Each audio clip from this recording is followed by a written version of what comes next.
Mirë se vini në episodin e 16 të Bahiti Podcast. Kam kënaqësinë të kem përballë meje një nga ata personazhe të cilët historinë e jetës së tij e ka për ta rrethyer në filma ose në libër.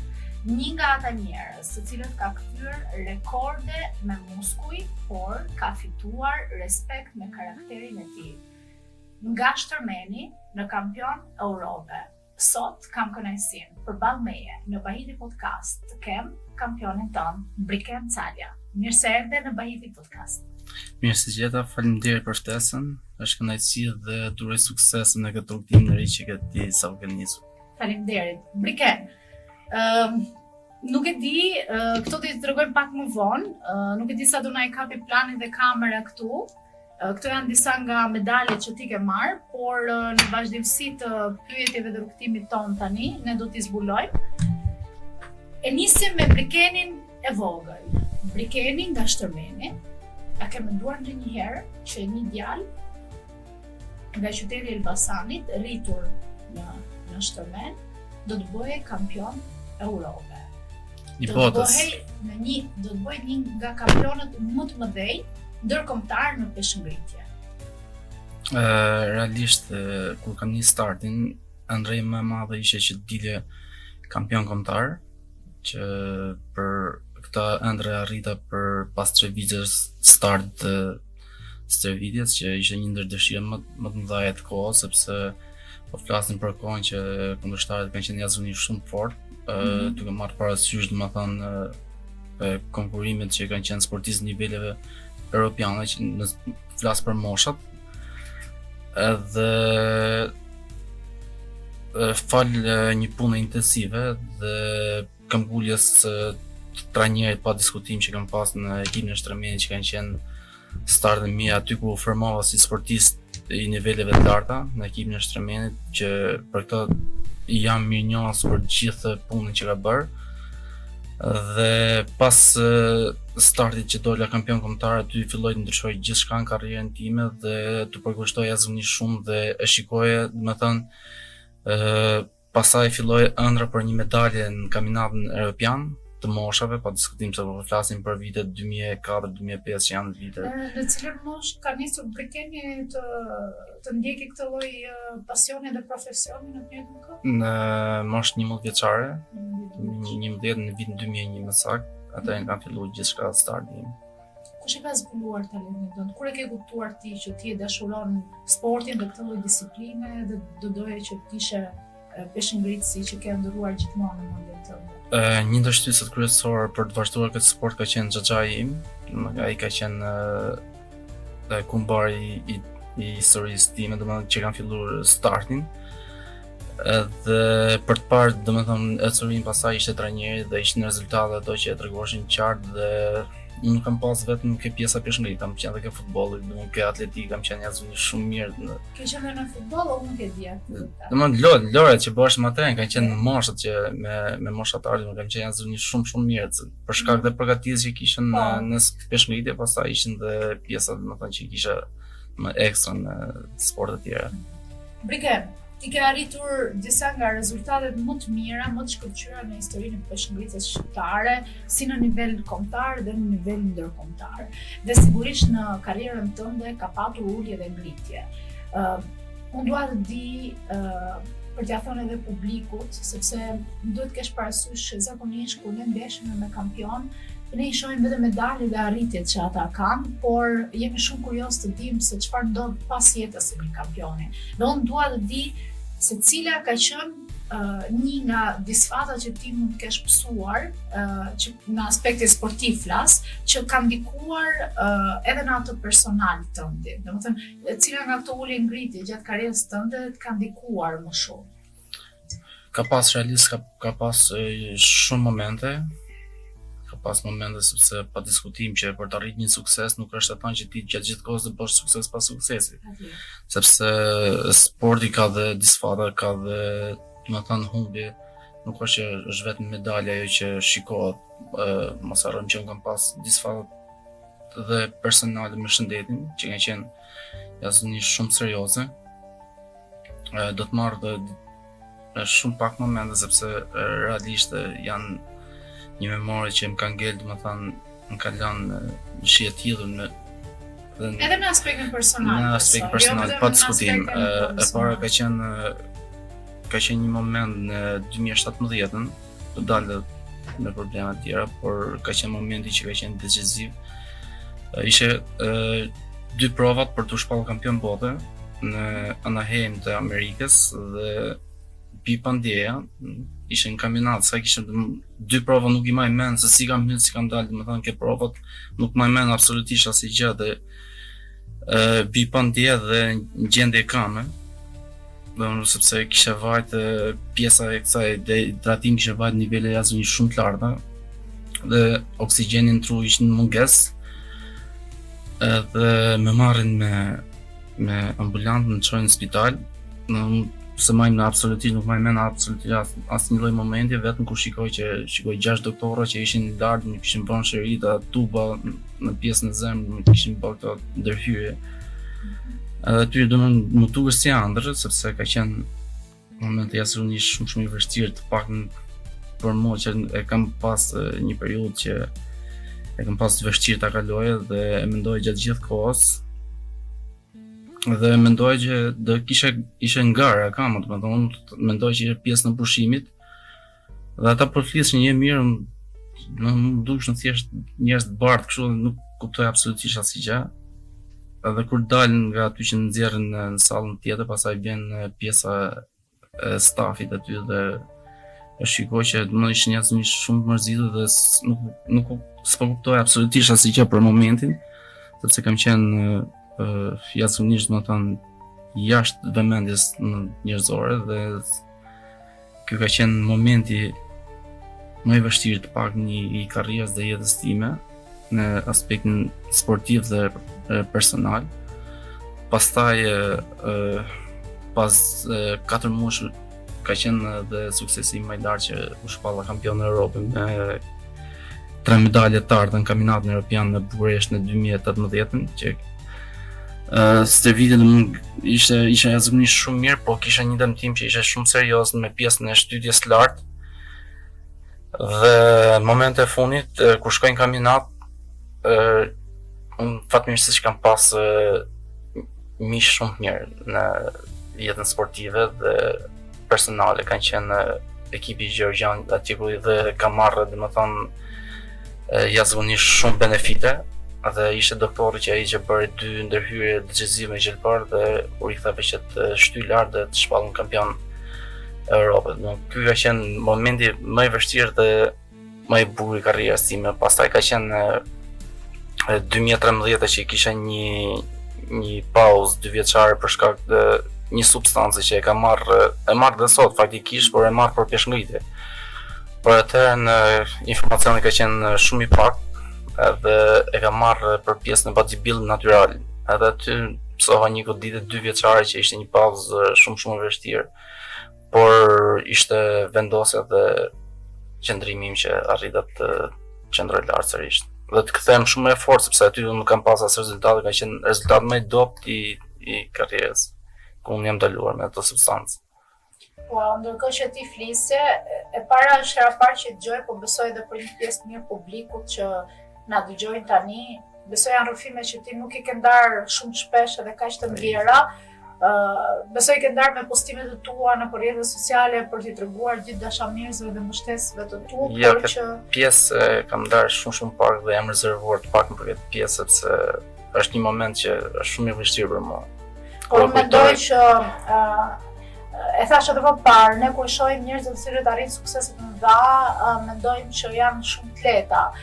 Edhe sidomos për ata të cilët janë kampion, por kemi nevojë të dëgjojmë të tilla rrëfime, edhe të dimë edhe të vërtetat, me qëllim që mos i gjykojmë, siç bëjmë ne shqiptarët zakonisht, që gjithmonë tentojmë t'i gjykojmë edhe t'i paragjykojmë gjërat përpara se të dimë pjesën e vërtetë, se si qëndron realisht.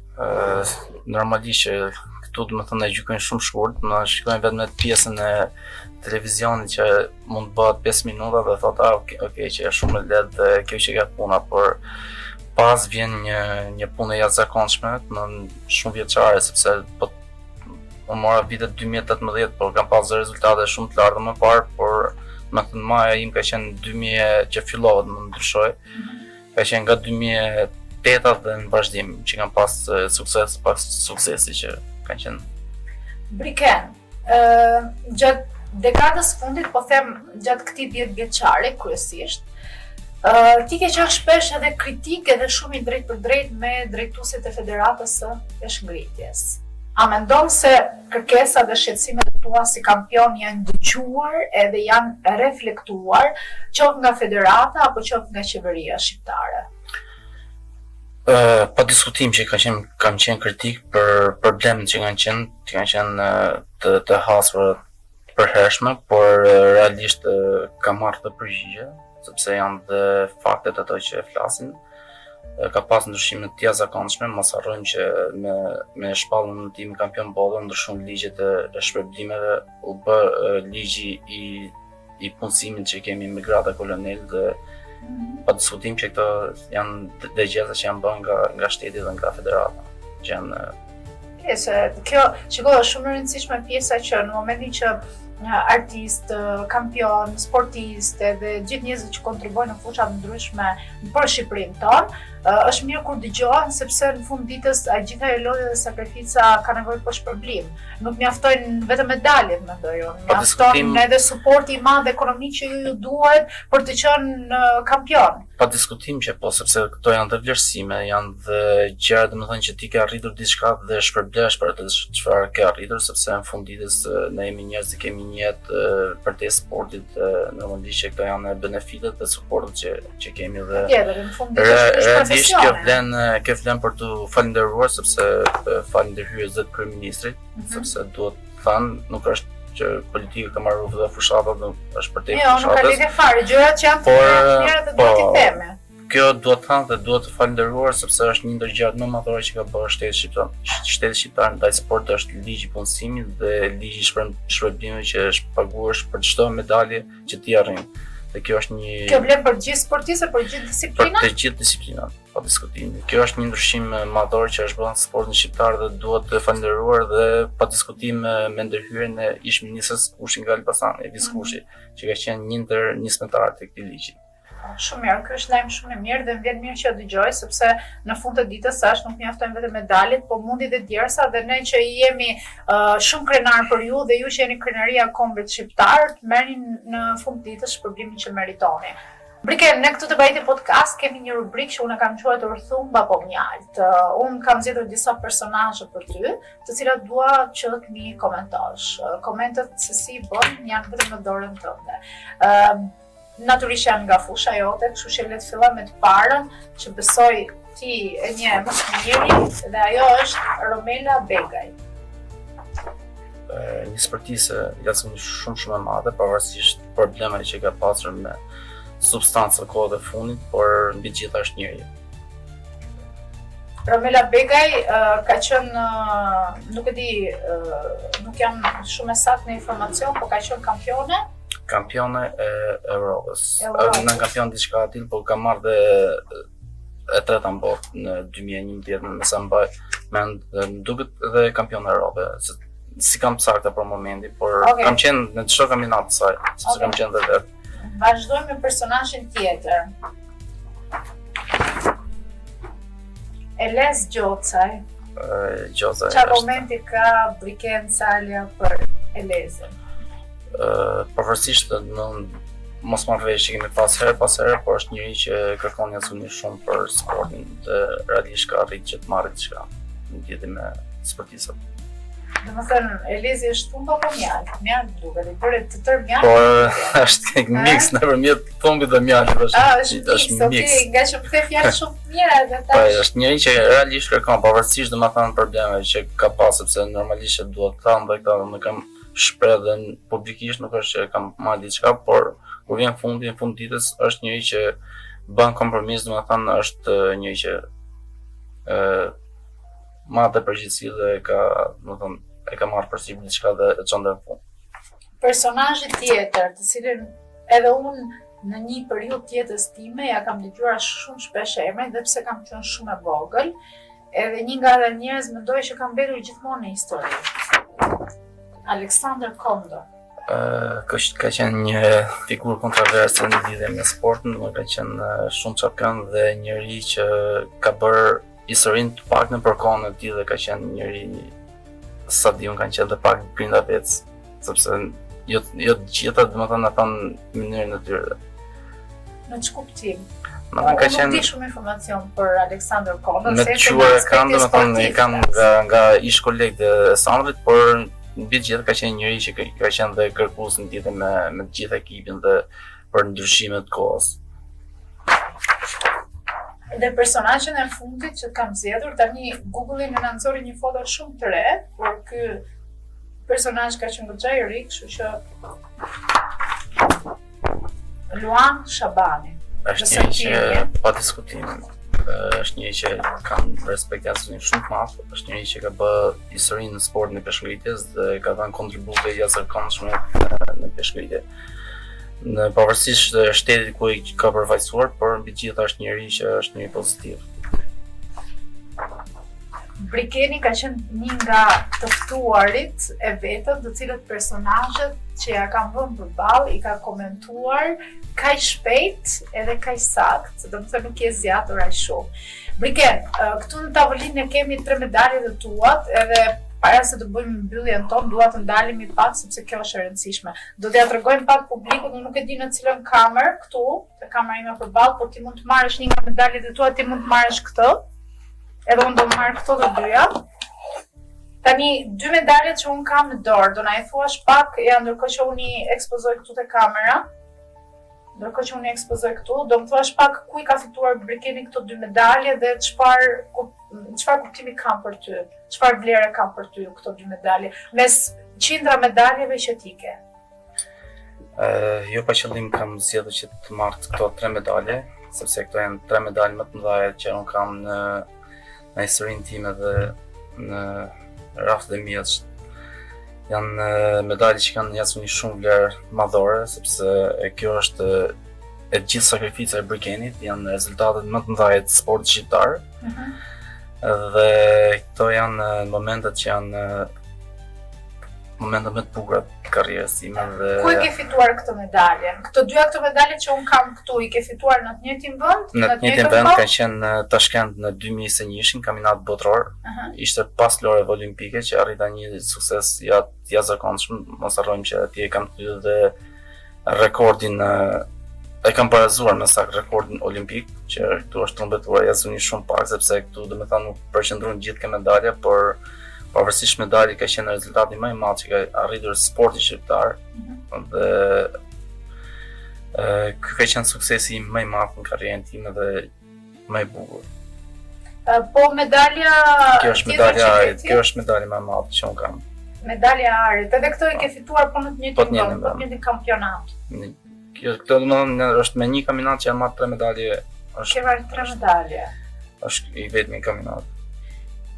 Briken, i mban mend sa medalje ke marrë gjatë gjithë karrierës tënde? Diku tek 39, po flas vetëm europiane dhe botërore. Domethënë duke marrë parasysh të rive, por medaljet që unë kam më shumë në historinë time janë europiane dhe botërore, janë dhe kupa botës që janë me të rriturit. I kam mbi 20 pak medalje vetëm me të rriturit.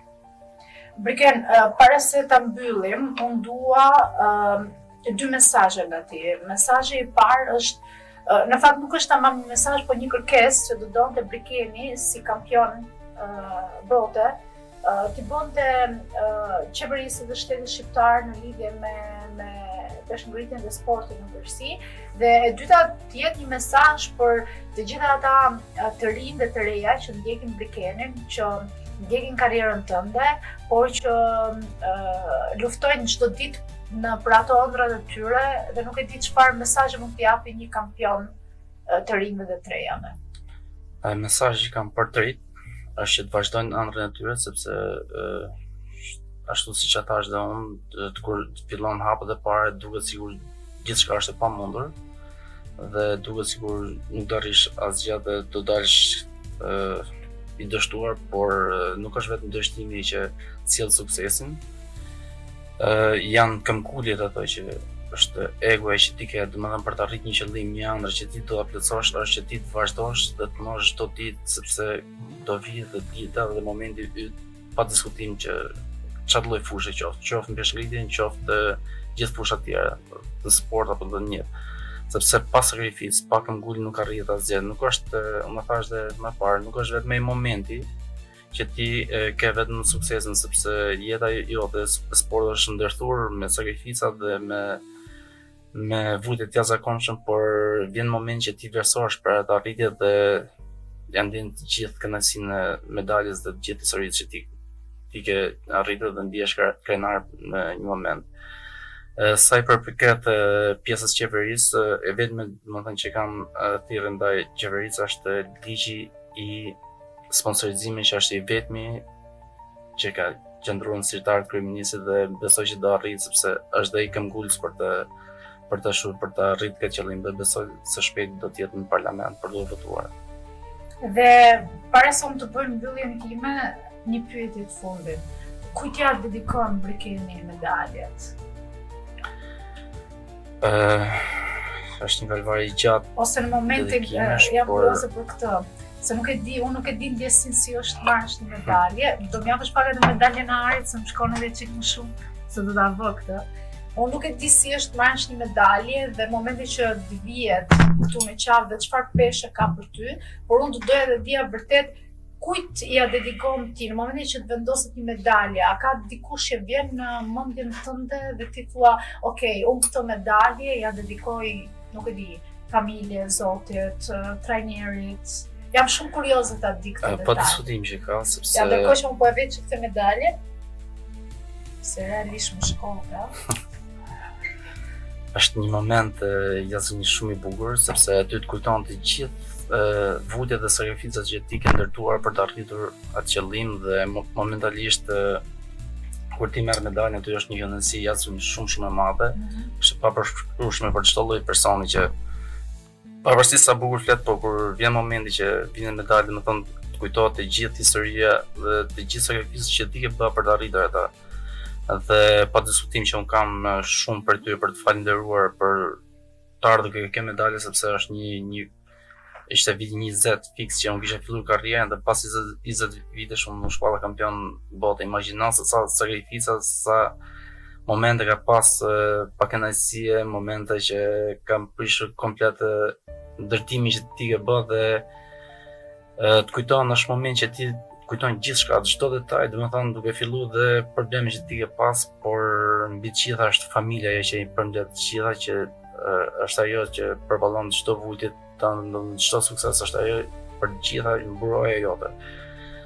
Dhe padyshim që është familja para ajo që unë do ta falenderoj për të gjitha ato vujtjet dhe problemet që unë kam sjellur në shtëpi, sepse her pas here unë jam larg saj dhe nuk jam aty në momente që kanë ata nevojë.